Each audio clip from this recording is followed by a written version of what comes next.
Allahumma salli wa sallim wa barik alaihi wa ala alihi.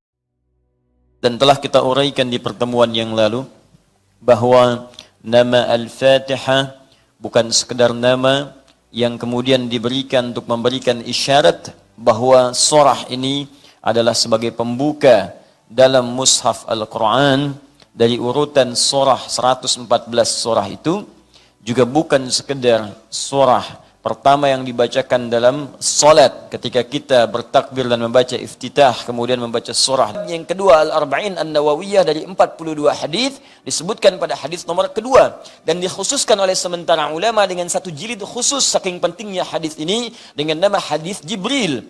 Maka dalam bagian bab itu ada pernyataan tentang ihsan. Mal ihsan? Kata Nabi, al-ihsanu an ta'budallaha ka'annaka tarah, fa illam takun tarahu fa innahu yarak. Engkau beribadah menyembah Allah, an ta'budallah. Engkau beribadah menyembah Allah. Kalimat ibadah an ta'budallaha ditafsirkan langsung oleh Al-Quran. Di antara makna ta'budallah, perintahnya bermakna u'bud, sembah Allah. Nah, kalimat sembah Allah itu ketika disebutkan dalam Al-Quran terkait dengan salat. Di mana ditemukannya? Quran surah ke-20 ayat ke-14. Innani anallahu la ilaha illa ana fa'budni. Saya Allah, kata Allah. Tidak ada Tuhan selain Allah, sembah saya. Sembah saya. Di sini ada sifat uluhiyah untuk menuhankan Allah saja. Ada sifat kita untuk menyembah Allah, ubudiyahnya hanya menyembah kepada Allah saja, bukan kepada yang lainnya. Fa'budni, kata Allah, sembah saya. Bagaimana menyembah Allah itu? Wa aqimis salata li dzikri. Fa'budni wa aqimis salat. Sembah saya, dan cara menyembah saya lakukan lewat salat. Ketika Allah mengatakan sembah saya lewat salat, anta'budallaha, engkau menyembah Allah kapan? Lewat salat. Karena itu dalam salat kita menyembah Allah dengan mengucapkan kami menyembahmu ya Allah. Dalam bahasa Arab kami menyembah na'bud, hanya kepadamu iyyaka. Maka kita katakan iyyaka na'bud, ya Allah, sekarang kami sedang menyembahmu. Apa yang terjadi ketika menyebutkan kalimat tadi? Perhatikan kata Nabi, rasakan kita sedang didengar oleh Allah. Kita diawasi. Walaupun kita tak mampu melihatnya, rasakan engkau sedang diawasi oleh Allah Subhanahu wa taala. Wa idza qala al-'abdu ar-rahman ar-rahim, jika hamba berkata ar-rahman ar-rahim, qala Allah azza wa jalla, Allah langsung menjawab, hamadan asna alayya 'abdi. Hambaku sedang menyanjungku. Wa idza qala al-'abdu maliki yaumiddin, jika hamba berkata maliki yaumiddin, qala Allah azza wa jalla, Allah menjawab majjadani 'abdi, hambaku sedang mengagungkanku. Wa idza qala al-'abdu iyyaka na'bud, iyyaka na'bud, jika hambaku berkata ya Allah, sekarang kami menyembahmu saja, sekarang kami salat, dan kami buktikan engkau Tuhan, kami hamba, karena itu kami menyembahmu sekarang. Wa iyyaka nasta'in, dan ya Allah kami hamba butuh pertolongan, kami punya masalah, butuh solusi, hanya kepadamu kami minta, karena engkau satu-satunya Tuhan kami ya Rabb.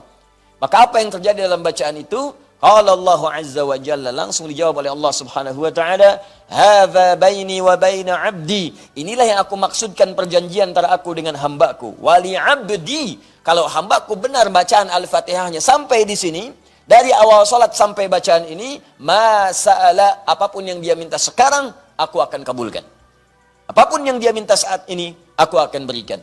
Karena itulah di zaman-zaman dahulu, bahkan zaman dahulu kala, pada zaman dahulu kala, teman-teman sekalian, sejak zaman sebelum Nabi Muhammad SAW, salat itu dimanfaatkan oleh para nabi dan orang-orang soleh untuk bermohon kepada Allah Subhanahu wa taala.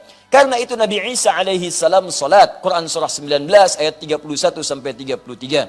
Karena itu Nabi Ismail alaihi salam salat, Quran surah 19 ayat ke-55. Karena itu Nabi Zakaria salat, Quran surah ketiga ayat ke-38 sampai 39. Dan menariknya, dalam berdirinya mereka memohon kepada Allah. Termasuk contoh konkret Nabi Zakaria, seperti sering kita kisahkan, bermohon dalam berdirinya saat salat, minta kepada Allah agar dikaruniakan keturunan. Hal yang mustahil, kata kebanyakan orang secara medis dan klinis, karena istrinya divonis maaf, monofos dan mandul. Mustahil punya keturunan. Tapi bagi Allah tidak ada yang mustahil. Karena itu kemudian saat meminta, langsung dikabulkan oleh Allah. Fanadathul malaikatu wa huwa qa'imun yusalli fil mihrab. annallaha yubashshiruka bi Yahya. Datang malaikat sementara beliau masih berdiri dalam salatnya. Salatnya belum selesai, berdiri minta kepada Allah. Belum selesai salatnya, baru selesai doanya dalam berdirinya, langsung dikabulkan. Anda dapat kabar gembira akan punya keturunan, bahkan namanya langsung diberikan oleh Allah Yahya. Artinya hidup yang mustahil menurut sementara orang lahir dari rahim seorang perempuan yang divonis secara medis menopause dan mandul, kata Allah, bagiku tidak ada yang mustahil. Jadi dan hidup dia. Dan beruntungnya kita umat Nabi Muhammad sallallahu alaihi wasallam, Nabi istimewa, Rasul terbaik, lahir di tempat yang paling mulia, jaminan surga yang paling hebat, Rasul paling panutan. Maka spesial untuk umatnya Nabi Muhammad sallallahu alaihi wasallam, jangankan meminta, setiap akan sholat langsung ditunggu oleh Allah Subhanahu wa taala, mau minta apa. Bahkan diperintahkan, ingat ya, minta. Minta kata Allah. Bahkan panggilan sholat dibuka dengan panggilan minta. Turunlah Quran surah kedua Al-Baqarah ayat ke-45. Wasta'inu bis-sabri was-salat. Wasta'inu, ingat jika kalian punya persoalan, minta solusinya kepada Allah. Sabar dulu, terima. Setelah itu mintakan. Kapan ya Allah? Wassalah, saat salat. Mintakan kepada Allah Subhanahu wa taala. Kalimat perintah. Di saking inginnya Allah meringankan beban hidup kita. Saking inginnya Allah hidup kita itu tenang di dunia. Jangan banyak persoalan. Tenang. Allah minta kita tenang. Salat itu disebut zikir. Wa aqimis salata li dzikri. Tunaikan salat supaya menjadi zikir kepadaku. Fungsi zikir itu menenangkan jiwa. Quran surah ke-13 ayat ke-28. Ala bi dzikrillahi tatmainnul qulub. Yakinkan pada dirimu, jika salatmu benar, zikirmu benar kepada Allah, dampaknya ke hati akan tenang. Jadi ketika kita dipanggil salat, itu panggilan untuk menenangkan jiwa kita. Ketika dipanggil salat, panggilan untuk memberikan solusi kepada kita. Ketika diminta salat, panggilan untuk meringankan beban hidup yang sekarang sedang kita rasakan. Jadi kalau orang sehat, orang berakal, orang cerdas, orang mengerti, dan orang mau meringankan beban hidupnya, tentu dia akan senang dengan panggilan salat, bahkan belum dipanggil, dia sudah siap-siap untuk menunaikan salat. Karena itu sangat paradoks, berlawanan, sangat aneh, dan rasanya tidak bisa dimengerti kalau ada orang ingin diringankan beban, tapi dia tidak mau menerimanya. Katanya punya masalah, katanya ingin solusi, katanya ingin rezeki, katanya ingin kemudahan. Sekarang yang punya segalanya memanggil Anda, saya berikan sekarang ya. Tapi ketika diberikan Anda malas-malasan, bagaimana bisa mendapatinya? Ketika akan diberikan Anda tunda, bagaimana bisa menerimanya? Ketika akan diberikan bahkan ada yang tidak mau menerimanya, sedangkan dia mengharapkannya. Ya Allah, apa engkau benci denganku? Aku minta solusi, datang sini aku berikan. Malas ah. Ya bagaimana bisa didapatkan? Itulah sebabnya panggilan salat dibuka dengan kalimat wasta'inu, siapkan apa permohonanmu. Bahkan bagi orang-orang yang masih ragu, dipanggil imannya. Apa masih punya iman dalam jiwa, Bu? Maka dimunculkan di ayat 153 panggilan imannya. Ya ayyuhalladzina amanu. Hei semua orang yang masih punya iman.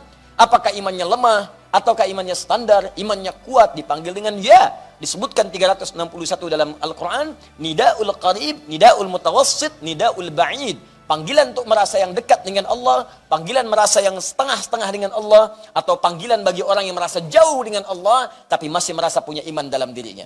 Sepanjang kau mengaku beriman, ada iman dalam jiwamu, kata Allah, saya ingatkan padamu, saya tekankan ayyu, gabungkan ayyuha, saya serius nih, saya tekankan, saya ingatkan, ayyuha disebutkan 150 kali dalam Al-Quran. Sepanjang kamu masih punya iman, besar, kecil, tua, muda, kaya, cukup, saya nggak peduli. Alladzina disebutkan 1080 kali dalam Al-Quran. Semua pemilik iman tanpa kecuali. Sepanjang masih punya iman, ista'inu bis sabri was salah. Ya ayyuhalladzina amanu ista'inu bis sabri was salah. Maka imanmu akan menuntun engkau minta solusi kepada Allah lewat salat.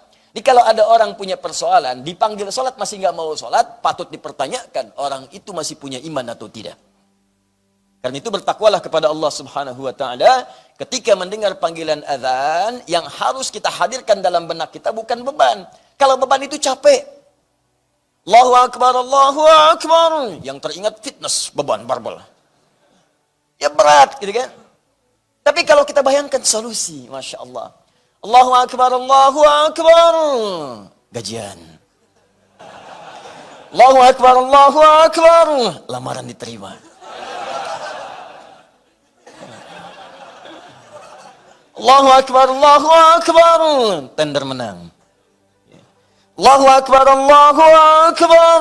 Besok akad. Masya Allah. Malam lamaran, subuh akad. Kalau semuanya begitu enak. Dan semua hal yang disebutkan tadi namanya falah.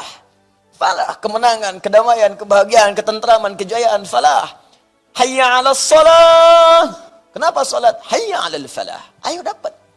Jadi kalau yang kebayang semua itu demikian, itu enak. Di salat itu bukan beban. Nikmat gitu. Jadi baru mendengar suara itu langsung bangun, ya Allah. Solusi ini datang. Ya Allah, ini yang aku butuhkan. Ya Allah, aku tunggu-tunggu dari subuh tadi. Sekarang rupanya tiba. Ya Allah, aku tunggu-tunggu dari malam tadi, ya Allah. Tapi kenapa aku nggak dengar azan, ya Allah? Ketiduran rupanya. Nah, jadi kalau sudah seperti itu, orang-orang beriman itu akan menghafalkan waktu sholat. Hafal dia waktu sholat supaya merencanakan besok mau minta apa, nanti mau minta apa. Hafal. Makanya ciri orang beriman ketika disebutkan di Quran surah keempat An-Nisa ayat 103. Itu bukan sekedar dia senang sholat dan pasca sholat dia mengingat Allah, tapi dia juga mengetahui waktu-waktu sholat. فَإِذَا قَضَيْتُمُ الصَّلَاةَ فَاذْكُرُوا اللَّهَ. Maka jika engkau telah selesai menunaikan sholat, segera bergegas zikir kepada Allah. Ingat Allah, ingat Allah. Itu ciri keberhasilan sholat kita. Qiyaman wa qu'udan wa 'ala junubikum. Baik Anda dalam keadaan berdiri, sedang buru-buru, jangan menghilangkan zikir. Assalamualaikum warahmatullahi. Assalamualaikum warahmatullahi. Buru-buru, taksinya sudah menunggu sambil keluar astaghfirullah, astaghfirullah, astaghfirullah. Allahumma antas salam wa minkas salam tabarakta ya dzal jalali wal ikram. Mau kemana Pak? La ilaha illallah wahdahu la syarika lah. Lahul mulku wa hamdu yuhyitu ala kulli syai'in qadir. Masuk. Kuningan Pak. Jalan. Enak gitu. Ada kesempatan duduk, tunggu sampai syuruk, tunaikan salat. Tak ada kesempatan sulit di rumah sakit, tidak ada masalah. Rumah sehat, tidak ada persoalan. Sambil berbaring, zikir, zikir, zikir. Wa 'ala junubikum. Fa idza tuma'nantum fa aqimus shalah. Hati tenang, suasana nyaman, tunaikan salat dengan enak. Innas salata kanat 'alal mu'minina kitaban mawquta. Sungguh salat itu bagi orang-orang yang punya iman. Waktunya jelas ditentukan. Demikian terjemahan di mushaf. Tapi kalau Anda baca dengan ilmunya balaghah, maka kalimatnya akan berubah. Sungguh orang yang punya iman itu akan tahu baginya jelas waktu salat. Kalimat singkatnya, orang beriman itu akan kenal, tahu, hafal waktu salat.